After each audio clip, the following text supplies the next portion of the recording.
Hello and welcome to episode 127 of the Take a Pull podcast with Andy Cummins and Declan Carroll. We will be previewing day one of Punchestown's Winter Festival this week, or this weekend. Really looking forward to it. Two grade ones over the weekend, Deck. It's going to give us plenty of clues for the winter months and I suppose spring months ahead. Really good card. But how are things with you? All good? Good. Really looking forward to the weekend, Andy. Yeah. My thoughts on Punchestown. Now, the racing's probably not as filthy as I'd like, but we'll do our best to find some winners anyway. Absolutely. We got an Albert Bartlett Series qualifier on the card as well, which is always a great series. I've one I really fancy in that, but we'll get to that a little bit later. Before we kick on, we do have a special guest. He's been on the show before, Mr. Punchestown himself, I suppose, at this stage. Sean Crowe. Sean, how are things, man? Well, how are you getting on? Lovely, pleasure to be on, lads. I'm not sure about the title. Normally, what did I get last year? Mr. Shmoozer or something like that? Mr. Shmoozer, yeah. I've gotten a promotion this year anyways, which is good. So, yeah. Very good. Well, Sean, you talk to us a little bit about Punchestown. Obviously, new season ahead. A great success last year, a fantastic festival. Thoroughly enjoyed the few days that I was down there, and I'm sure Deck did as well. The weather played ball. I've been at a music festival. There was great vibes. Yeah, it was lovely. Fantastic weekend ahead though. So it was great. Now I'm not sure we'll get the same weather as we got in April. It's so funny. A lot of the people that kind of first time ever coming to Punchestown, they're, geez, we had a great time at the festival, and sure, it's nice to tell them the weather's like that every year, lads, isn't it? But no. Back to the warm coats for this weekend anyways, and we're really looking forward to kicking it off, obviously with the grade one action on both days, but as well as that, obviously you have the grade one on the Saturday and the Sunday, but you kind of have a grade two action, listed action. And what I really love about the weekend is the kind of the maiden hurdles and the beginner chases and the bumpers. Like if you look at these through the years, like they throw up some right horses, and not just winners, like second, third, fourths. And looking at the entries for the weekend and the declarations for Saturday, I don't think this year will be any different. And not to forget, there will also be a cross country as well. So there is a bit of everything there for the purists. Brilliant. Yeah. Just on the maidens, I don't want to go completely off topic here, but that 2 mile 6 maiden on Sunday. We would have often give a 2 mile 6 maiden awful abuse on here, but it used to be an auction maiden.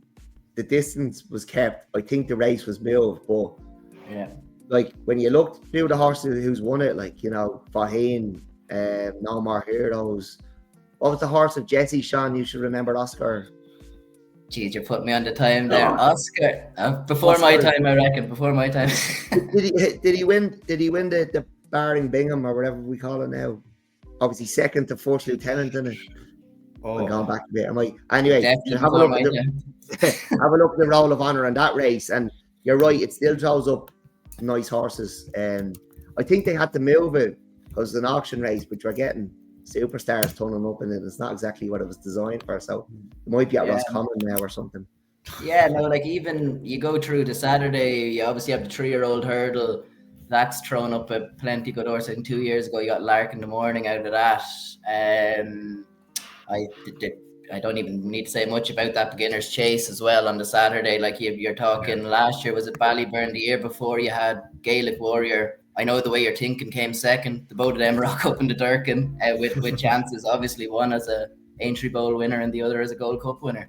So who would have thought that when we were there a couple of years ago? So definitely want to keep an eye on, and I'm quite sure a half brother of I know the way you're thinking is in there again for Gavin as well that Saturday. So my way of thinking, that thing about that 2 mile 6 maiden hurdle, and even the 2 mile one, I do look with my binoculars looking halfway down the straight to see what's finishing 7th or 8th. So you usually end up finding something that could rock up in the Albert Bartlett final at the Punchestown Festival there. So you never know. I was going to stick into the kind of grade one horses there. Right. we do a bit of everything on this show. It looks. How are ticket sales this weekend? I know there's a few avid listeners from the UK that listen to us. They're is usually in contact with us, good people, and I know they're coming over for the weekend. They're thoroughly looking forward to it. Guys know who you are anyway. We're speaking to you, but ticket sales all good. Yeah, no, very strong actually. Saturday is actually it's very very healthy enough. On year previous, the weather's meant to be a cracker as well. I think we're obviously a little bit of frost this evening and a little bit of rain Friday and Saturday, but it's looking like a dry weekend ahead and helps. And Sunday as well is on par with the year before. So yeah, we're looking forward to for nice crowds, and obviously with the weather playing ball, you'd imagine it'll be many people look out the window, hopefully see a blue sky and put a coat on and come down to Punchestown. So and just on the price the weekend, Sean, because somebody, a good mate of mine, actually got on to me today. He's like, "Can you get us a ticket?" And I was like, "No, it's cheap. Support them, will you? Like, they're not pulling your pants down. So tell us how much it is to get in the weekend." Yeah, so advance. So if you buy the day before you come, it's 15 quid. When you think about that, like both days, 15 euro, you're getting grade 1 race, and you're going to get a grade 2 as well in there. And whether it's the Florida Pearl on Saturday, which is a cracker, or the Craddockstown on Sunday. So like there's good quality, high quality racing. And like we said about the maiden hurdle, the beginners chases and the bumpers, like you're going to see horses that are going to be rocking up at all these spring festivals. And sure, no better way to say you were there. You know, it's always a good way. Do you use that at the start of your tips deck? I was there when he won in Punchestown. Well, they usually haven't won in Punchestown before they win. When I tip them, that's usually the first time they've ever been better than midfield. Yeah, beating 70 lengths if they go Punchestown. I was there at Punchestown today. You strangled out the back. Yeah, it's in the distance. Yeah, absolutely. Look, 15 quid. If you paid 15 quid at the, like, you know, at the early bird price, the chances are, well, first of all, you'd see a horse. You pay 15 quid in the UK, you'd be putting the Prince Harry enclosure and probably about 2 miles away from the winning post and nowhere near the car park could be 15 if you're lucky, yeah. 15 quid. If you went in and just tapped a regular on the shoulder, and you probably get 15 quid worth of knowledge in about half an hour of the horses you'll probably see. Never mind the horses you will see if you decide to go to Saturday or the Sunday. That's an absolute no-brainer. If you want to go racing, couldn't recommend Punchestown enough. 30 looking forward to going down myself. Look, we got the Morgiana, Sean, and we've also got the Durkin. I'm going to put you on the spot here. We've got a field of 4 for the Morgiana. Declan and I will cover it later. It's the return of Lossiemouth. Do you think she just goes and wins, or do you think there's something in there that could catch her out? I just want to say about the Morgiana, like, I've seen a lot of people kind of giving it a bit of a guff online. Just about to say this myself, yeah. Like, I understand it in a way. They see 4 runners and they go, oh, 4 runners in the grade 1. But if you look at the 4 runners here, like, you have Lossiemouth. Lossiemouth won 7 grade 1s. Like, she's not far off flawless when she comes to the track. You have Aranci, who's an up-and-comer. Like, Aranci only won his maiden hurdle last year, had a bit of a break, came back running the Supreme, won a grade 2 in Fairyhouse, and bolted up in a grade 1 novice in Punchestown, beating horses like Kopek the Boards and Salvador Mundi. So it's complete unknown and is one to look forward for the season. You have Ndawi, who won a Galway hurdle off a big weight. And then you have Glenkiln, who would have absolutely bolted up in a grade 3 had it not made a mistake at the last. Like, they're 4 good horses, and I would be shocked if at least 2 of them don't go on and win grade 1s between now and the end of the season. I totally agree. Yeah, it's in my personal opinion, I think it is a cracker. Obviously the division is a bit light at the minute, and you also have to bear in mind we've had 2 horses that were intended runners pick up knocks. It's State Man being like the best of the bunch, really, in the current Punchestown champion hurdle winner anyways, and then William Money, who's another one of those exposed horses coming in to see if he can give it a crack this season. So I look, it's a good race. And to answer your question, I'd say on the day I'd say Lossiemouth, but I do think Aranci is a big player in the. Is that a bit of a cop out, Deck? Bit of a cop out? No, it is a bit, I'll be all in on it. You're on sea, Sean. It is actually, it's a well-known red wine region in France, so no doubt you knew that one. Oh, stop. Yeah, no, I totally agree, though. 4 runners, and you've got 4 horses with 4 1s beside their name as well. Exactly, yeah. Yeah, you've Lossiemouth, too. Obviously, be the bar setter, and you've 3 thoroughly unexposed progressive second. I think they're all second season. Yeah, or maybe in Dowie. Anyway, long story short, he's as you said, a Galway hurdle winner. Glenn Killen, no mug. I think he's going to try and make the running, and then you've got, as you said, a Ron C, the red wine merchant, as you said there. So it's a fantastic race. Thoroughly looking forward to it myself. Then jumping onto the John Durkin, it nearly always is a fantastic race. Moved in this calendar-wise, moved back, which I think has done nothing but wonders for the race as well. In terms of the horse, he gets perfect stepping stone to Christmas time. You've got as you said, the defending Gold Cup champion in there. You've last year's winner in there in Factifile. You must be delighted with the field you're likely going to get, as we are recording pre-declarations there. Yeah, no, it is a cracker. When you look at it, like obviously you have hopefully fingers crossed, the national horses are there. There's Arkle winners, there's Gold Cup winners, there's Ryanair winners, there's a wide range of horses running, and they're just a load of Grade 1 winners as well, and they're all taking each other on at the start of the season. It's great to see. Selection wise, I just can't get away from Fast or Slow. I love the horse. He obviously has a cracking record around Punchestown, and I just think it would be great to see Martin Brazel kind of get him back and be some story. So he'd probably be the selection for me. But it's a tough race and a competitive race, and I'm really looking forward to it. Just on the race, you even have the Brits talking about changing the Betfair Chase to 2 mile 5 now as well. They've seen, and Ruby was quite vocal on the movement, the John Durkin, into November.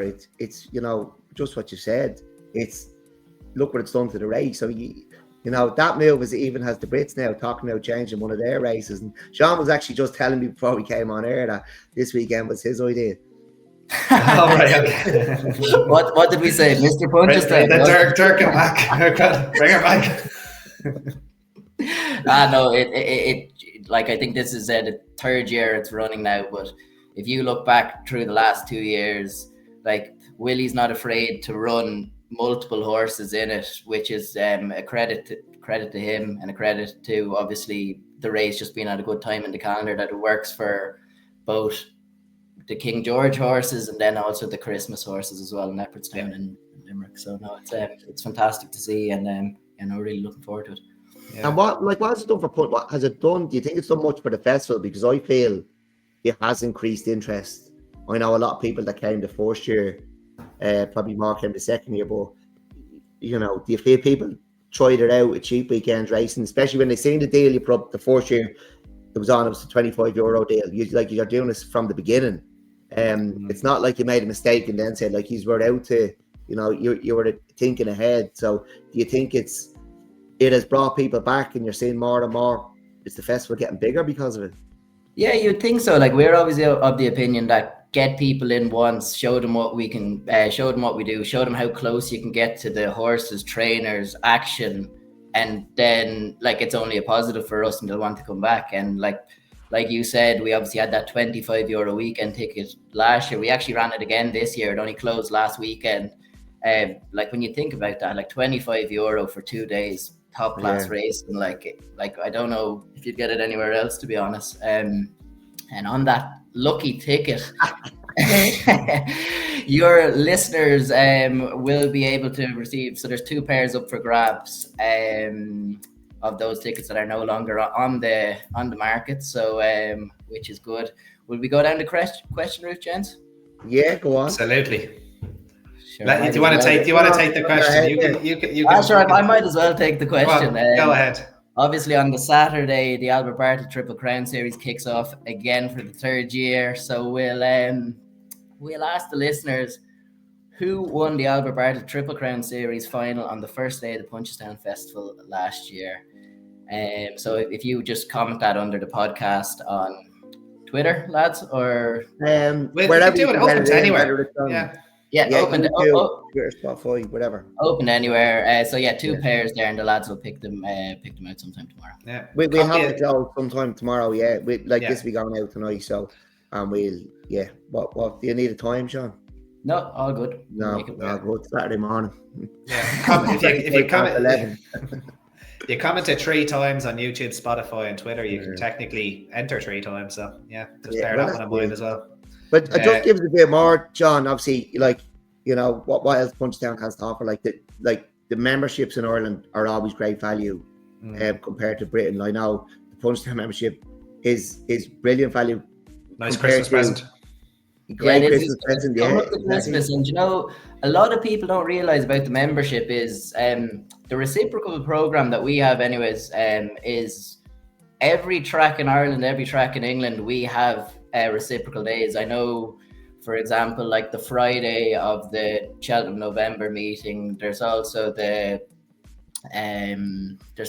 Ascot Clarence House Chase. Those days, there's a lot of big days and a lot of value to be had in those, and all you have to do is bring your Punchestown badge and you'll get in. So there's a lot of value to be had there, and as you said, Christmas presents just around the corner.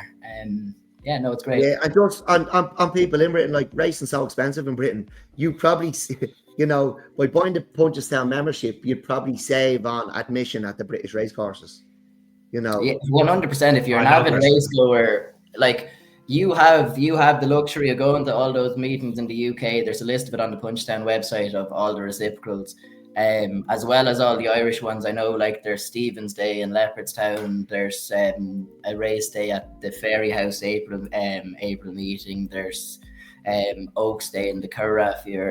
There's a bit of everything for everyone there, and not to mention you also get into every Punchestown meeting as well, so you get the 5 days of the festival and this meeting here as well. So there's a lot of value to be had there, and a lot of work goes into membership side of the house, giving good experiences. So, the more the merrier. And if you have any queries, just you can just pop us an email or just have a look at the members club on the Punchestown website. So, look, that's all you haven't got. That's not all you have to offer, Sean. Tell us about hospitality in Punchestown, because, you were saying, it's quite busy this weekend. It's again, we are talking about coming up to Christmas. I know you have a meeting in December. It might be midweek, is it? Yes, it's the 9th or so? Yeah, it's the midweek. But hospitality, it's great. Like I was saying to Deck while we were off camera there, hospitality is for this weekend is sold out, which is unreal, which is great. A lot of, obviously, you have the corporate side of things, which have a lot of kind of birthdays and family kind of get-togethers around Christmas. And look, it's a great experience there. You have the best seat in the house. You're watching top class racing, and you're being served to, which is nice. And you won't be in the cold. You won't need your coat jacket. So no, there's a lot of hospitality options, and obviously outside the festival, there's great value to be had as well as at the festival as well. So. If anyone's there looking to look after some clients or schmooze some clients, as Deck says, it's always a great option. We'd be more than happy to welcome anyone. Or if anyone has any questions, be sure to just pop us an email on the web that you can find on the website there. And perfect. The one I was thinking about that midweek in December, great day for Christmas parties and stuff like that. The business Christmas lunch, that kind of thing, Yeah. Not the mad Christmas party, but you're getting out, if it is with clients or it's the office staff or something, and you're just getting out a bit of lunch, whole day is racing. It's a nice one to do, and people are always, places are busy, they're booked up, it's not comfortable, but it'll be comfortable at Punchestown that day. 100%. Nearly selling it to me now, that's right. And Deck, will you be supplying the winners for that day? Oh, sure, we might have to do something for it. Absolutely. Sounds good. And just actually, while we're on that, we kind of went racing. If anyone out there has any young ones, not young ones, kids. They go free, did they? Young ones go free. On the Sunday, there is a giveaway to Lapland, actually, for everyone who's there on the day, and there's a Santa truck there, so you can kind of take two boxes, two birds with the one stone there. So bring the kids to see Santa as well as see the grade one. John lads hanging around that Christmas truck afterwards. Yeah. That wasn't my finest moment, but anyways. Yeah, unfortunately, we don't know how to edit stuff out, so we'll have to keep that one there, Sean. No, really appreciate it, man. And look, listen, it's unbelievable value. Even at €25 for the weekend ticket that you said that just went, €15 if you can get in before, I suppose, Friday, is what you said.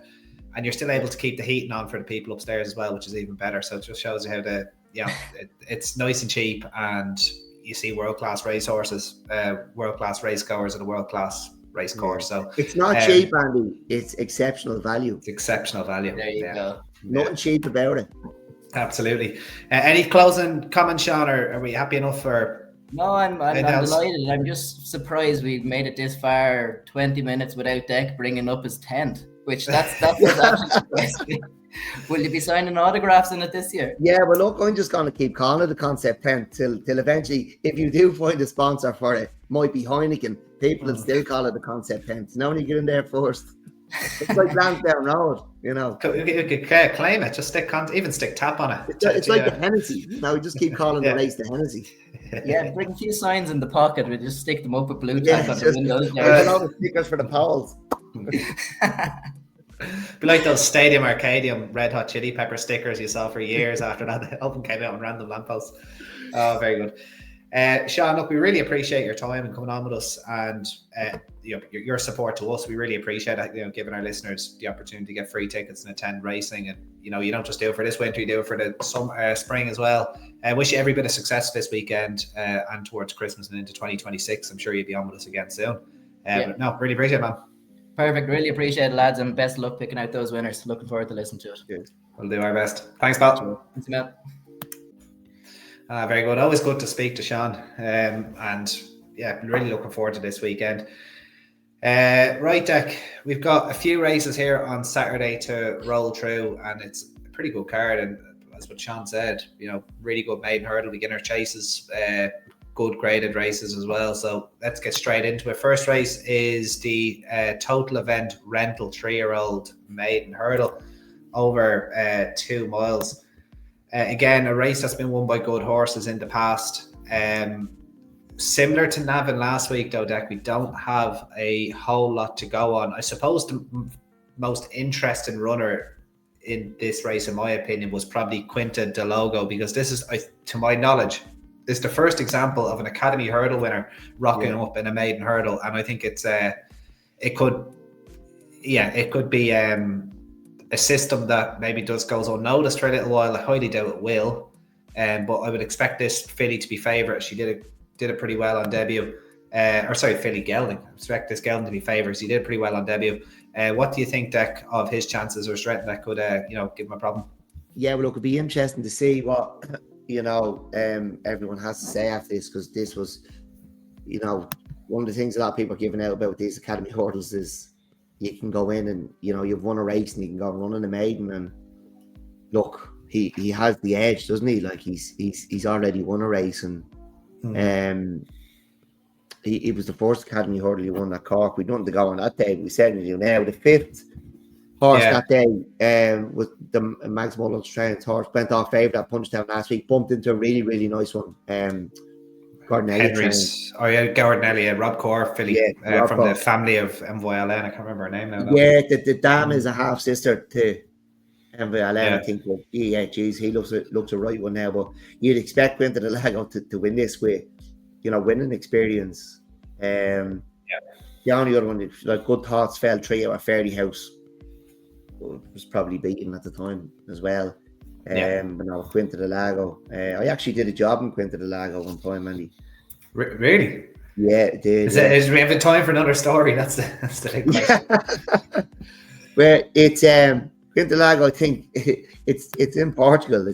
It's an area basically owned by Dennis O'Brien, and so I don't know what you pay for a game of golf there, but it was still in the windows there, and it was meant to be an 8-week project. It was an Irish builder, Irish architect, and then doing the windows. Meant to be an 8-week project, but you can't send a lot of Irish lads to do but work in the south of Portugal, can you? No, 6 you months wouldn't later, have. it was still going on.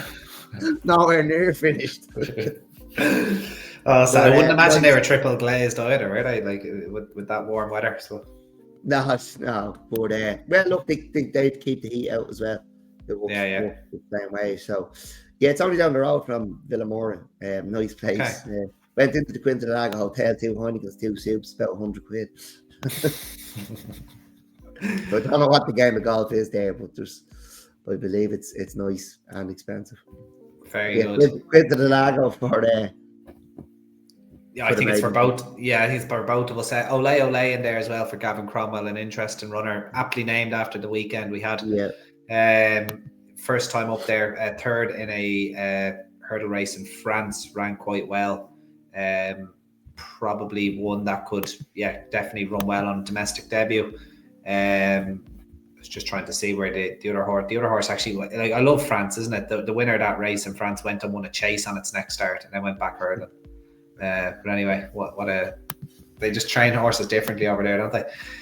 Right, so yeah, both of us on Quinta de Logo. I would imagine he will be relatively short. I don't think he'd be odds on now, but I think he'd be very hard to beat.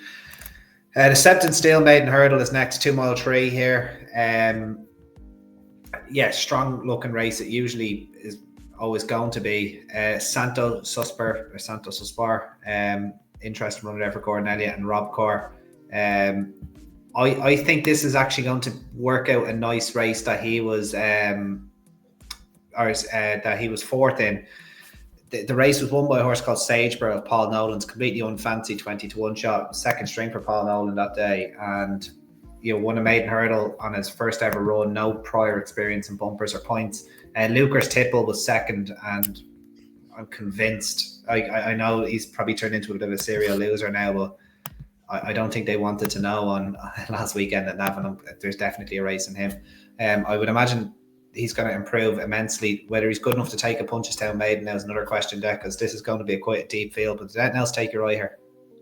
Yeah, look, I think that fourth at Wexford by Santos Suspare will, that will read very, very well in time, and he could possibly be reason for why it reads so well at Punchestown. He is a bumper winner at Punchestown in February. Yeah. Also, second to the fancy Robert Tyner horse, one at 1-3. The winner of his bumper actually won today. Robert Tyner. No, the winner of the bumper that last ran in, won today, gone. I've lost it. It's gone out of my head. It's all right. Ready for Road was fourth behind Mr. Pessimistic, who looks quite a nice horse for Henry de Bromhead, in a first-time tongue tie on Saturday. But Andy, the one I like the sound is a bell, and I've been telling you about the point to point. We're at the point to point in Old Town now in February, and the form is working out extremely well. It was won by a horse called Jet of Stars. The horse that was fourth, Harry Lowes, won on Monday at Exeter. It actually, followed up in a point to point, and then won on hurdling debut for Dan Skelton at Exeter on Monday. There was a horse that was fifth. Now look, I wasn't tracking the fifth, and I'm not really interested in tracking the fifth, but he was the runner at Hexham. This horse was third, and there's a little bit more from this race now, and you'll have to watch till the end of the show. But I'd say the first 4 home are really, really nice horses. Considering how well Harry Lowes done it. This horse followed up in the point to point next time out after that 4-year-old made in Old Town as well. So I know you have suspicions that he may not be fully wound up or trying his hardest, but I don't think you can train Gold Cup winners and still get away with it that much. Not when the form is that deep either. I'd say this is a nice horse, and I'd say do the business on Saturday.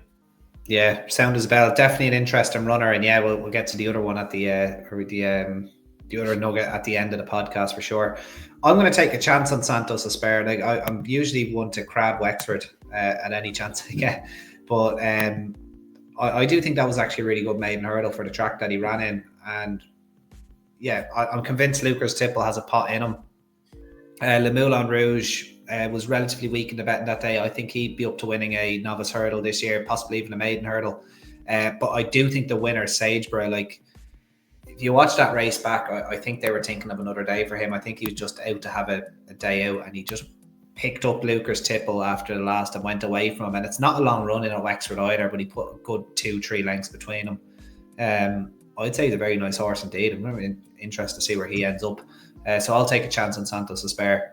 And it's sound as a bell then for Deck. 12:32 at Punchestown's to Conway Poiling Beginners Chase, just shy of 2 mile 3. Unsurprisingly, again, Deck, a very strong looking field. Make sure we have the chip trackers here. Don't tell Jack is declared for his chase debut again, but is it going to be? Because look, I actually heard a video clip, and I think we said it on here as well, but I'm going to just have to reiterate it, that like what a ride Mark Welch gave that horse to get around. Like it's not like, you know, it could so easily cause him or someone else serious injury. Yeah. Like, there's no way that horse was schooled over fences. But anyway, we go back to here. We're going to have a lot of coloured caps here. I hope JP has brought the, you know, I think he's 5, does he? He's 5 in here. Along the way, Don't Tell Jack, Cade Dahi, My Way of Thinking, and Shuffle the Deck. Ground probably going to be too soft for Shuffle the Deck, I would imagine. Kitzbühel for Willie Mullins is probably going to be the one that goes off favourite here, but I know you're a big fan of is it the Enabler you like, Deck, or am I getting him mixed up?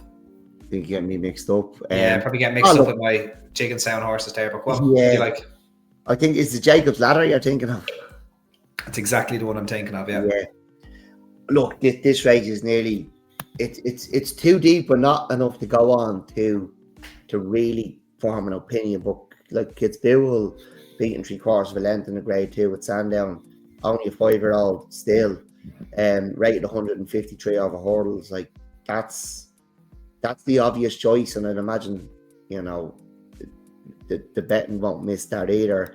James Gates, an 8-year-old, nothing wrong with his hurdle form, absolutely nothing. Kate Dahi pulled up in the Barding Bingham, won the Louis Fitzgerald hurdle at Punchestown, another one that's only a 5-year-old. Shuffle the Deck, like pulled up in the Lawlers, and that was bottomless that day, and the form of the races has taken a couple of hits, you know, took a hit on Monday.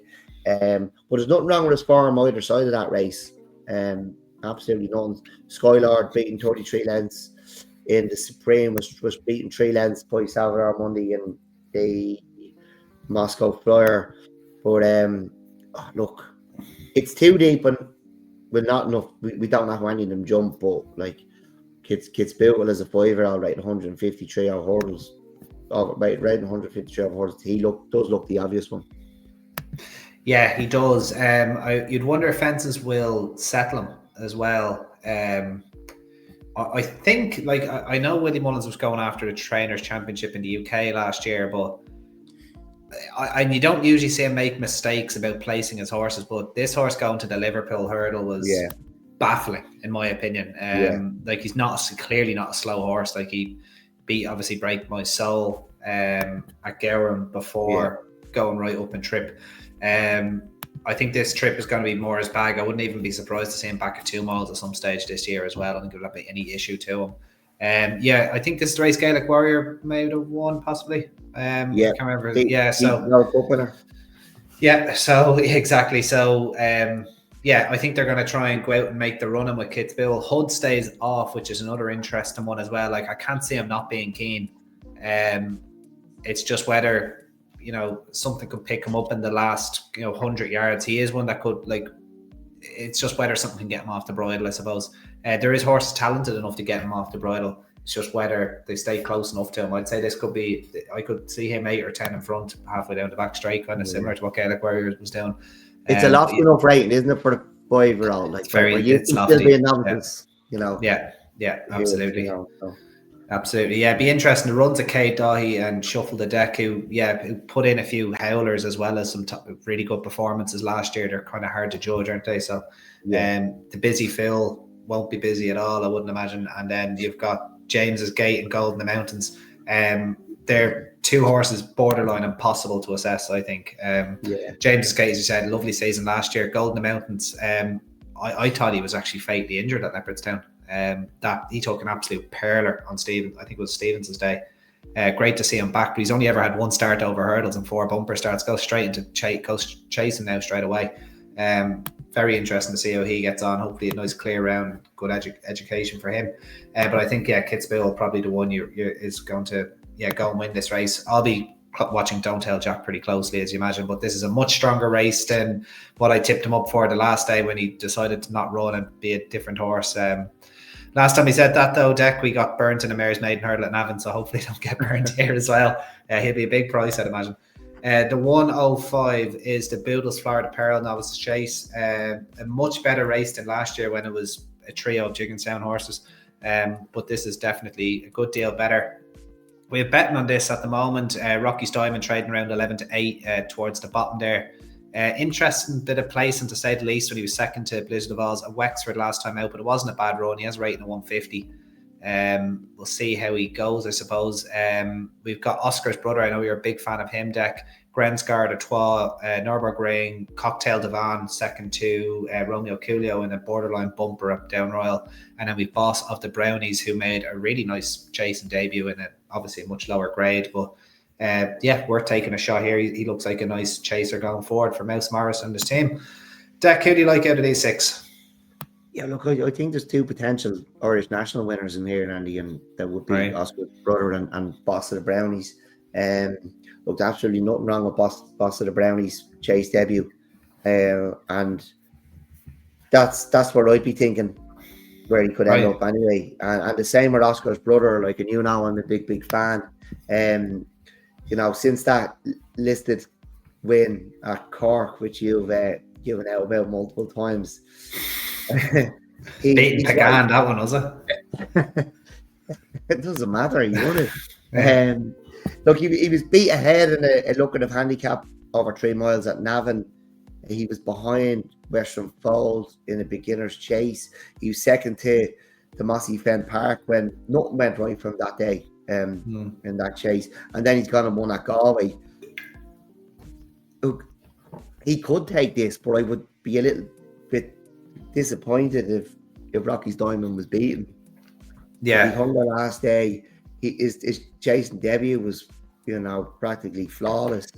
I see him being tough to beat. There's quite a drift on him now. But hopefully it keeps happening and there's nothing wrong with him. Cocktail Divin was 4th at Aintree in the grade 1, but I'm not always a massive fan of Aintree form, and he was 14 lengths off Romeo Coolio on his chase debut when they didn't jump much. Romeo Coolio was clearly a nice horse, but I do have my reservations about Cocktail Divin. I'm kind of hoping Rocky's Diamond wins this. I think he should win it, and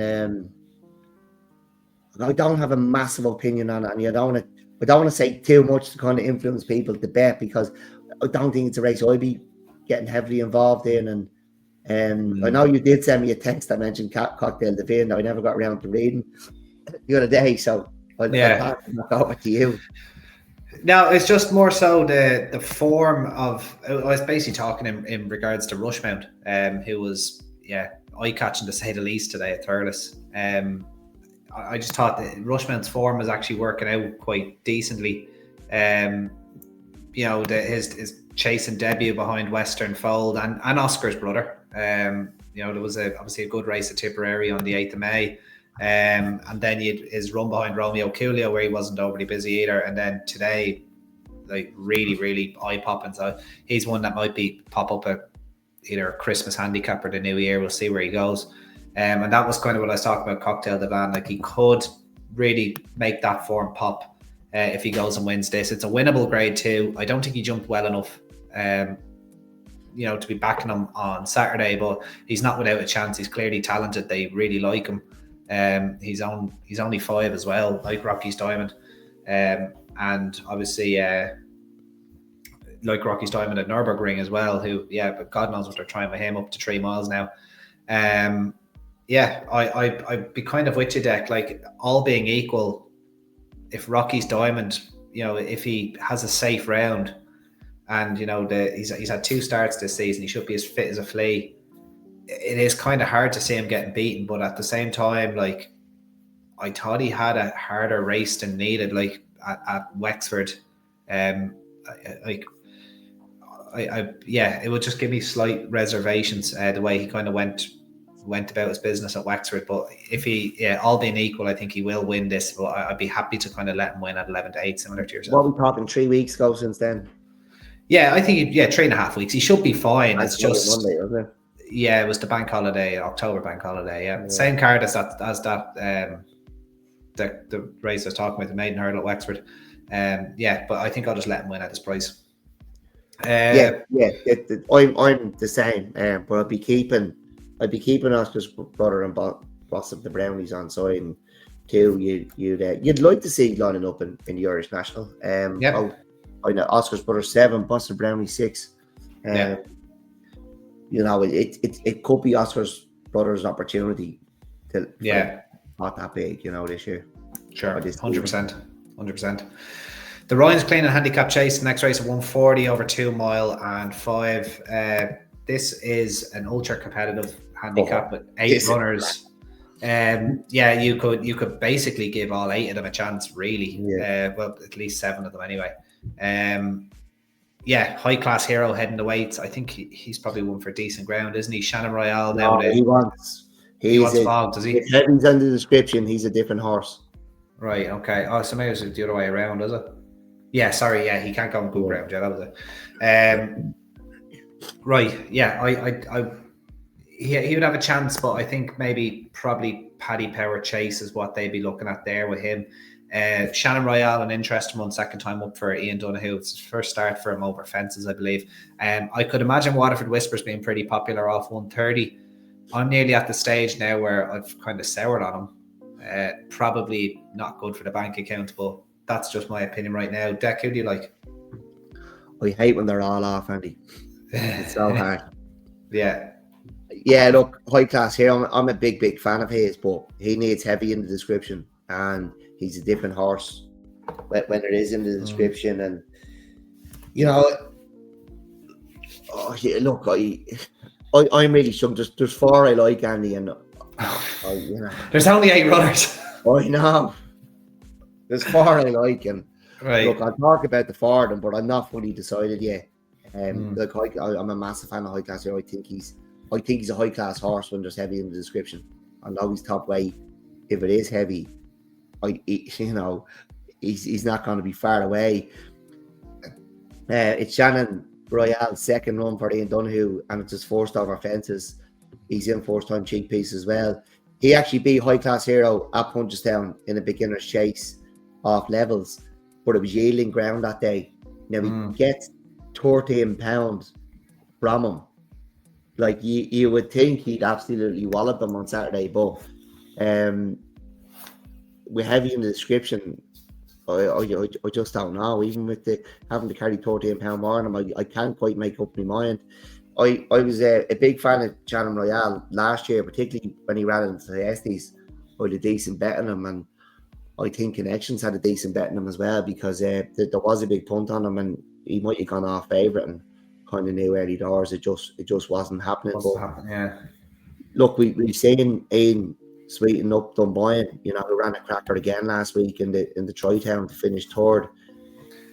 He could do a similar job with Shannon Royale, and he was well thought of as a younger horse. So who knows where he could end up, and that's what's making this race so hard to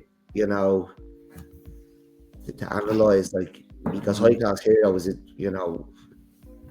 he's not the same horse for heavy in description as the one that was beaten by Shannon Royale. But Shannon Royale could be anything if Vin can do the job, do a good job with him. Waterford Whispers, second in the Martin Pipe off 133. He's in it off 130. He was the definite eye catcher the last day. They're going to decide it's happening one of the days, and like it's all pointing towards this. Like it's a decent enough pot. But I think they'd find easier races where this is very, very difficult. And talking to Park, he was nearly wiped out early in the Munster National at Limerick. He warmed to the task then after a couple of, slow jumps after that. He probably didn't stay that day, but over 2 mile 5 here. Like he'd be the one. He's the one I've absolutely no question marks about. Yeah. But if the other three run to how I think they could, you just can't decide. But like, they're the four I like. I let people decide themselves who they want to back if they're going to take any of that in. But maybe for the just for the show, if you want me to pick one, talking to Park, he's the one I've no question marks about. And I thought that was a massive run in the multinational last night. Yeah, I think Waterford Whispers is the most likely winner. I just can't trust him. I can't bring I think he's the most likely winner, and that's why he's been my selection. But he's gonna be my selection with none of my cash on him. I just can't trust him right now. I'm just checking to see if there was entries for the Paddy Power Chase. I'm just trying to see. I gauge whether High Hero being a Paddy Power horse. If you're not, it's too hard to plan with the ground at Leopardstown. Well, it's a not to 150 as well, so he can't be getting close here. So that's another. This is a nice enough pot, and I think when you get your conditions with him, you just have to take them. So there's heavy in the description. He's a different horse on heavy now. He's he's a potential grade 1 horse, I think, with heavy in the description. Yeah. Interesting. Yeah, well, look, he's still potentially progressive. Finished last season quite well. Yeah, Waterford Whispers, I think, is the most likely winner, but I can't. I think he's going to be way too short as well. I think he's going to be overbet significantly on Saturday. Be punted by, I'd say, half of Twitter. The 210. Andy. You do you, bud. Very good. Right, we'll try and get this. We'll probably keep this under an hour. The Unibet Morgiana Hurdle Grade 1 deck, 4 runners, and a great field of 4. 4 last time out winners. We have the perennial or multiple Grade 1 winner, Lossiemouth, 11-4 on. 100-30 on the Grade 1 novice winner, Aronsi from Punchestown, who was brilliant last year with the exception of kind of getting a sighter in the Supreme. Last season or last summer's Galway Hurdle winner and Dowie, even though he got it in the stewards round, but rated 154 nonetheless, only 5 years old. And what I'd nearly say is a joker in the deck. No one really talking about Glen Killen, but he was very impressive at Tipperary despite unseating at the last, and it was only a easy piece of work, cantering around to beat Bustleton in his own time at Punchestown on his previous start. A much better horse for Harry Kelly than he was for Michael Bowe. I think it's pretty obvious to see that in his form. And why not have your chance here? Like, it's a weak enough division. He's rated 143. He'd probably win another handicap off that. But they're going to have a go, and I think they're going to go from the front, and they're going to try and see if they can catch any days for a little bit of fitness. I know Ndowie is fit as well, but it'd be interesting to see how they go. Very interesting runner, very interesting race, a really, really good race. Don't think it deserved the flack it got online today. I think it's a really solid race. But Dak, who do you like? Yeah, I could see him going forward and setting the race up like Little King Robin did for Hurricane Fly and Jesky when Robin was trained by Colin Bowe. Colin Bowe, yeah. Really, really likeable mare. But yeah, look, he's 6-year-old on an upward curve. You're right, since Harry Kelly started training, he's turned inside out. He was going to beat Goucher really, really easy. It was at Punchestown the last day when he won, and I just really enjoyed watching him. It was good to see, and he's definitely a horse going places. He should be on a 4-timer. And where else would you be going with him? What are people giving out about? This is natural progression. Take a chance, and should have been a Grade 3 winner. Take a chance in the Grade 1. And Dowie is the Galway Hurdle winner. As Sean said earlier, carried a lot of weight that day. Like, what do people want? If there was 3 more than Darby's and 4 more Glen Kilns in here. Would they say it was a great race? Like, that's it. You know, we've 2 really, really good horses in here. I'm not convinced that she's a 2-miler, and I will take her on. Look, Andy, I genuinely think, and I'm not trying to, you know, be extreme, or, you know, it's not for what do you call it, clickbait, or yeah, I know what you mean. I'm not sure there's a hurdler in training who'd beat Irancy in Ireland. I'm not convinced he handled Cheltenham last year. I don't think you're convinced either. I would have my concerns about him travelling again. He was an eye-catching third behind Ballyburn and Firefox at Fairy House last year, the year before. The year before. Yeah, he got injured then. Yeah, he was off for a year. He came back.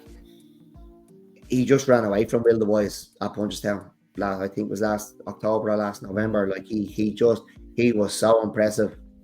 I was there again that day, and you know, sometimes when you see something when you're there, like, and it sticks with you. Yeah. He just ran away from him. He was off. He went to Cheltenham. They punted the ears off him. He was never catching my eye in the Supreme. That's the worry I'd have about him going back to Cheltenham. But he's come back to Fairy House. He kicked Carniquet out of the way in the grade 2, and then he's gone and won the grade 1. I think he's a serious horse, and I don't think he's getting. I don't think people are respecting him, but I think they'll be respecting him after Saturday. Interesting, yeah. I'd be keen to take on Lossy Mount myself. I'd probably follow you in on Aronsi at 100 to 30, but like you could have a speculative fiver on Glenkillen at 20 to 1. Wouldn't hurt you. It wouldn't, like, you know, I know you're taking 2 out of 4. It probably sounds ridiculous, but it's not as if they're the last one. Look, there's no each way term, so you having 2 versus 2. It's not as if one is 6 to 4 and the other is, you know, 3 to 1. If one of them's 20 to 1 outside or to 4, it doesn't really, you know, you could even have them to get your stake back if you wanted, or I think it's very interesting. I'll follow you in on a Ronsi deck. I might make a decision about Glenkillen. I think he's only going to get bigger. I can't see them steaming in on a 143 rated horse trained by Harry Kelly with all the respect in the world to him, even if they are probably very, very underappreciated colours that he's running in as well, from, you know, the early 2000s. I think it's a brilliant race. I'm thoroughly looking forward to it. I'm nearly probably looking forward to that as much as the Durkin, to be honest with you. I think it's a really, really intriguing race. But yeah, Aronsi bold shout deck. I hope it works out for you. So like last year as well. So lads colours, isn't they? They are indeed, yeah. I think Solarina might have the black cap though, but Limestone lad had definitely had the yellow. I'm pretty sure. Really interesting race. Can't wait for it. Right, on to the main event for Sean anyway, the Albert Bartlett Triple Crown Series at Punchestown Festival 2026 qualifier handicap hurdle, 2.5 miles deck. This is really competitive. Interesting to see Rocky Mountain Blue preserving for hurdles. He must jump fences like a snooker table, and his point-to-point form kind of hints at that. He tops the weights here off 119. Son of Anarchy and Stick with the Process, I imagine they're going to be quite popular. There's one I quite fancy in here, deck, but I'll let you go through it just in case we land on the same one. Right. Look, I think Son of Anarchy will win at Christmas. Okay. Novice handicap hurdle at Leopardstown job, is it? Or one of them? Possibly. Yeah. I don't think it'll be Saturday. I think he'll win that place. I think he's a nice horse. I think he could win this if they wanted, but I think it'll be. So I think they'll get him qualified here instead, will they? Yeah, exactly. Yeah. I think he'll win at Christmas. Collaborative is a horse of a lot of time for. Was a well held third on his last run, but it was behind Grant's Boy and Stick with the Process, who both won since. As burst, but this 5-year-old, if they've sorted that out, he will win again this season. But the one I like, Andy, is Catch Aboard, the mare for Sarah Connell. Stop the lights! I don't believe it. It's got to be the nap of the tap, so but go on. Oh, 7-year-old, off since April. Is she going to be fit enough? Is my only concern. But I think this step up and trip could unlock her, and she'll finally get the win she deserves. Yeah, I would nearly agree with everything you've said there. Ground be no problem. ran well at Tipperary in November off a 397-day break in a maiden hurdle at 28-1 under Aidan Kelly. Aidan Kelly obviously knows her very well. He's basically ridden her in all bar the most of her runs under rules anyway. Ran well at Wexford in March. Ran pretty well at Navan in a handicap. Again, 2 miles, just looked like she needed the trip. I then ran really well in probably but fair to say, a better race. Only beaten 6 lengths by Last Kingdom, who has done nothing but progress at Fairyhouse when last seen. That was a pretty strong race for the grade. If she's ready to rock, I'd say she's very well handicapped off 99. Bottom of the weights here. Aidan Kelly taking 3 off to be a stamp on her back. She'll probably think it's her birthday going around. I think she's a huge chance. And barring if fitness is no issue, I think it's going to take a decent one to beat her off that rating, to be honest with you. So, catch a bird for both of us. Yeah, or catch a young one a chance, guys. And Sons of Anarchy and Collaborative will win at Christmas. Yeah, there we go. We can't really give you much more than that, guys. The 320, the final race, is the Exhibit A displays flat race bumper. Ballyfad probably going to be all the rage here. Bumper winner already, as well as a point winner. Bumper winner at Down Royal. Carries 12 stone as a result, though. So there's probably some nice horses in here. Deck, did you have a chance to look at the bumper? No, didn't look. I got on the Fairyhouse tomorrow. I'm Catherine. Yeah, interesting that a bit of profanity there from Barakilla of Age. F you in the form. I didn't really appreciate it. I did to deserve that, but anyway, it looks like a decent bumper. Not going to have much betting interest in that. So Nap of the Tap, Catch a Bird at 245. Aronsi is definitely a big one for Deck, and I think that they're kind of the main ones. Deck, I do quite like. I think we're probably going to go head to head, and one of us will probably mug each other off in the maiden hurdle, but with Santos as far and sound as a bell. But we'll see what happens. Really entertaining looking card. Really looking forward to it. Nap of the Tap is Catch a Bird. Does anybody have any other questions? Probably not. Deck, closing statements. Look, Fairyhouse on tomorrow, and it's a card we actually covered last week. Good to see it going ahead. I hope it goes ahead actually, because we're to get very cold tonight, and there's an inspection in the morning. But look, the 1231 handicap hurdle over 3 miles and a half a furlong. Same horse I put up Monday night, Gally herself at King Collins, pulled up the last day, but did have excuses, and it's extremely rare now I'd be putting up a horse that was pulled up last time out, but the run before that suggested that this trip is exactly what he wanted, and he's only a 5-year-old. And then I'd like Gally yourself. Then 251, another handicap hurdle, 2 miles 4.5 furlongs. Ted's Corner, Tony Martin, will he be off? Wasn't off on a second handicap, but that was back after a break. If he is, I think he's a good thing here. He actually, myself and Luke, met him in O'Donoghue's in February, and he actually told us, so Tony, give us a horse. This thing was running in a bumper. He said Ted's Corner. Well, obviously Tony was thinking of Fairyhouse in the middle of November. So we'll get him down to 89 first. Yeah. Look, I do quite like At the Wings as well. Never been better than midfield, and has had 2 handicap runs up and trip. I'd say they might have to have a think about this for At the Wings now that Ted's Corner's in here. I think it'll be one of them. Then Andy, we'll go to Catterick.